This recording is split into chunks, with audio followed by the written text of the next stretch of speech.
જયરાજસિંહ, અમારી પાસે તો એવા સમાચાર મળ્યા છે કે આપે આખું ઓપરેશન પાર પાડ્યું છે, જ્યારે સીજે ચાવડા કોંગ્રેસના આટલા દિગ્ગજ નેતા આટલી ચૂંટણી લડી અને જીત્યા ખરા એકમાત્ર લોકસભાની ચૂંટણીને જો વાત કરીએ તો કારણ શું? એવું તો શું આપે ઓફર કર્યું કે સીજેભાઈ ભાજપમાં આવવા માટે તૈયાર થઈ ગયા, રાજીનામું આપવા તૈયાર થઈ ગયા?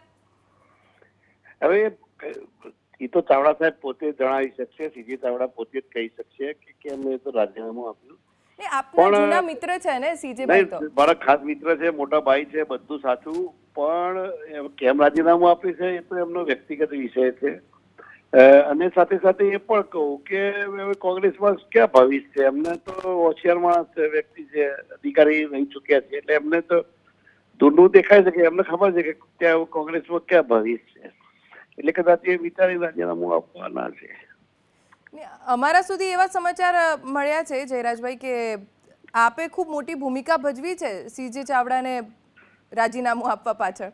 નહીં, આ તો સીજે ચાવડા તો આવું જયારે હું જોડાયો ત્યારે બી વાતો ચાલતી હતી કે જોડા છે અને પેલા એ આવે પેલા પણ રાજનીતિમાં બધું અલગ અલગ રીતે ચાલતું હોય, આપ જાણો છો. અને આપનું તો એબીપી અસ્મિતાનું આટલું મોટું પ્રતિષ્ઠિત પ્લેટફોર્મ છે, એટલે આપણી પાસે મારા કરતા તો વધુ માહિતી હશે. ના ના, પણ જેસીબીની જોડી, જેસીબીની 3 તીગડી હતી એને તોડી કેવી રીતે? જેસીબી સશક્ત ભારતીય જનતા પાર્ટીનો પ્રવાહ, નરેન્દ્રભાઈ મોદી સાહેબની પ્રતિષ્ઠા, ઇમેજ, બધા ઘણા બધા સમીકરણો કામ કરે, પાટીલ સાહેબની મહેનત, પુણે એમની અમિતભાઈ, આટલા એટલે બધા આકર્ષણો તો ઘણા બધા છે ને, એમાં હું તો બહુ નાનો પડું.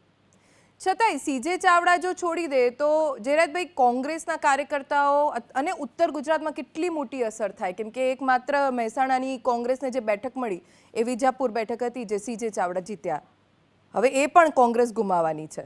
ના, એટલે વાત સાચી છે, પણ કોંગ્રેસની અંદર જે જૂથવાદ છે, તો પેલા હું નીકળ્યો ત્યારે મેં 2-3 દિવસ સુધી એક પત્ર લખ્યો, એમાં 3 પાનાનો ખાલી પત્ર જો આપના સ્ક્રીન પર જો, એમાં આ જ મુદ્દા છે કે કોંગ્રેસ જયારે કમિટીઓ બનાવે તો જૂની ઝેરોક્સ કાઢે છે.